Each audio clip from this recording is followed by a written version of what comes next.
अगली बात जो हमने शुरुआत में पढ़ा, जो पिछले हफ्ते भी मैंने बताया, इस विश्वास के बारे में हमने एक और बात पढ़ी, वो ये है कि इस विश्वास की कोई कीमत नहीं है। इसीलिए इस विश्वास को यदि आप आपके इस सोने चांदी या इस संसार के धन दौलत से ज़्यादा प्रेम नहीं रखते या इसके प्रति उतना आप गंभीर नहीं है, तो मैं आपसे कहता हूँ आप विश्वासी होने के लायक भी नहीं। आप विश्वासी नहीं है फिर तो, मैं तो ये समझता हूँ।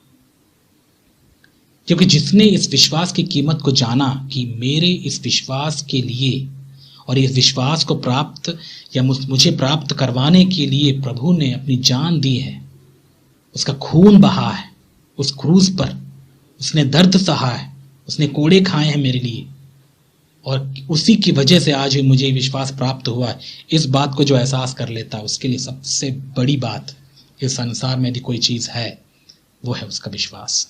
वो सबके साथ सब कुछ छोड़ सकता है लेकिन इस विश्वास को कभी नहीं छोड़ेगा, क्योंकि विश्वास उसके लिए बहुत कीमती है। और मैंने तो हमेशा से आपको ईसा की कहानी बताई है, जिसने अपने इस अधिकार को तुच्छ जाना, उनके लिए संसार प्यारा होता है। और ऐसे विश्वासी हैं आज के समय में जिनके लिए ये संसार प्यारा है, यीशु मसीह प्यारा थोड़ी है। सांसारिक चीजों को यदि आप उनसे छीन लो, देखो वे आग बबूला हो जाते हैं। उनके विश्वास में समझौता करने की बात आई तो आराम से कर जाते हैं, उनको कोई फर्क नहीं पड़ता। इससे क्या पता चलता है कि वे अपने इस विश्वास को कुछ नहीं समझते हैं। उनके लिए ये संसार का धन दौलत ज़्यादा महत्वपूर्ण है। ऐसी गलती आप मत करिए मेरे प्यारे भाई और बहन। प्रभु की ओर से मैं आपको चिता रहा हूँ, इस विश्वास को समझिए कि आपने क्या पाया है प्रभु की ओर से, कैसे पाया है। आपने अपने दम पे नहीं पाया, ये एक दान है, गिफ्ट है, और एक ही बार हमको मिला है। और यदि हम इसकी रखवाली ना करें, इसके प्रति हम गंभीर ना रहें, तो ये छिन सकता है। इसे हम वैसा देखें जैसे कि इसकी कोई कीमत नहीं है, मतलब ये बहुमूल्य है, इसका कोई मूल्य नहीं लगा सकते। उस तरीके से यदि हम इसके प्रति अपना नजरिया नहीं रखते हैं तो हम अपने मसीह जीवन में गंभीर नहीं हो सकते। और यदि आप गंभीर होना चाहते हैं, इन बातों को याद रखिएगा। तो ये कुछ बातें जो हमने अब तक विश्वास से संबंधित सीखी हैं, और यही बात को लेकर आज मैं आपको इस संदेश को देना चाहता हूं और कहना चाहता हूं, अपने इसी अति पवित्र विश्वास में उन्नति करते जाइए, बढ़ते जाइए। यही बात यहूदा इस पद में कहते हैं, 20 पद में, पर हे प्रियो तुम अपने अति पवित्र विश्वास में उन्नति करते हुए। उसके आगे हम लोग बात हम लोग बाद में पढ़ेंगे, लेकिन जो आज संदेश में आपको देना चाहता हूं कि इस अति पवित्र विश्वास में बढ़ते रहो। अब एक बात बताइए, जब एक बच्चा इस संसार में जन्म लेता है तो क्या वो हमेशा बच्चा ही रहता है? नहीं। शारीरिक रूप में जब एक व्यक्ति जन्म लेता है तो शारीरिक रूप में वो बढ़ता भी है। उसी प्रकार आत्मिक रूप में हमने दूसरा जन्म परमेश्वर के परिवार में लिए हैं, जो कि ये परमेश्वर का ये भी दान ही समझिए।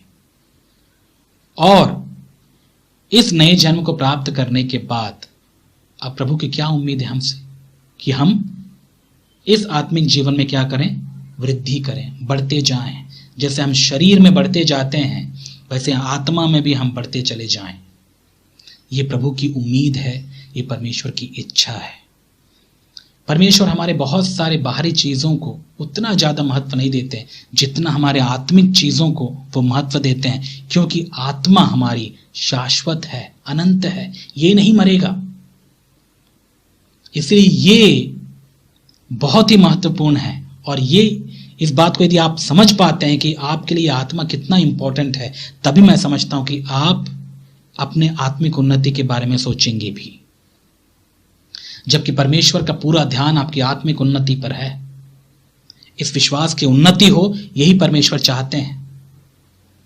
लेकिन परमेश्वर इस बात से बहुत दुखी भी होते हैं जब लोग अपने इस विश्वास की उन्नति को छोड़कर संसारिक रूप से अपनी उन्नति में लगे हुए होते हैं।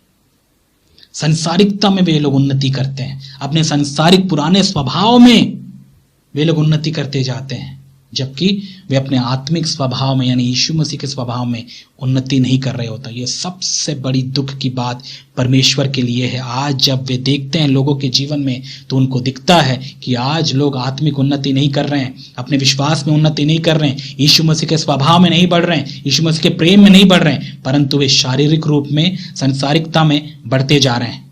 और ये बात देखकर परमेश्वर बहुत दुखित होते हैं मेरे प्यारे भाई और बहन। और जब प्रभु दुखित होते हैं तो मैं समझता हूं हर एक प्रभु के लोग भी दुखित होते हैं, क्योंकि उनमें प्रभु का आत्मा है। और ये बात मुझे बहुत दुखित करती है जब मैं ऐसे विश्वासियों को देखता हूं जिनके लिए ये संसार की उन्नति, उनका बिजनेस, पैसा, उनके जो बाहरी काम हैं, इनमें अपने ध्यान, अपने मन को लगाते हैं, इनको उन्नति करते जाते हैं, लेकिन अपने आत्मिक उन्नति के बारे में वे लोग बिल्कुल नहीं सोचते हैं। अपने विश्वास में वे लोग उन्नति कर रहे हैं, नहीं कर रहे हैं, ये उनके लिए कोई मायने नहीं रखता। अब आप बताइए, प्रभु किस दृष्टि से उनको देखकर आत्मिक कहेंगे? किस दृष्टि से उनको देखकर कहेंगे कि हाँ, यही तो है मेरा बेटा? ये प्रभु का दुख है। प्रभु दुखी है ऐसे लोगों से।